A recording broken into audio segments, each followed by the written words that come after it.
திருச்செங்கோடு திருப்பதிகத்தில் 6வது பாட்டு. ஓங்கிய மூயிலை நல் சூலம் ஒரு கையன் சென்னி தாங்கிய கங்கையோடு மதியம் சடைக்கு அணிந்து கோங்கு அணவும் பொழில்சூழ் கொடிமாடச் செங்குன்றூர் வாய்ந்த பாங்கன தாழ் தொழுவார் வினையாய பற்று அருமே.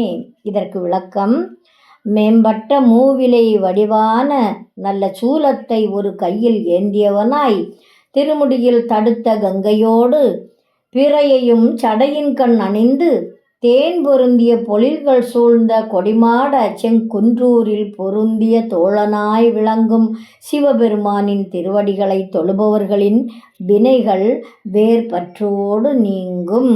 இனி நாம் ஆனந்தமாக பாடுவோம். ஓங்கிய மூயிலை நல் சூலம் ஒரு கையன் சென்னி தாங்கிய கங்கையோடு மதியம் சடைக்கு அணிந்து கோங்கணவும் பொழில் சூழ் கொடிமாடச் செங்குன்றூர் வாய்ந்த பாங்கன தாழ் தொழுவார் வினையாய பற்றருமே.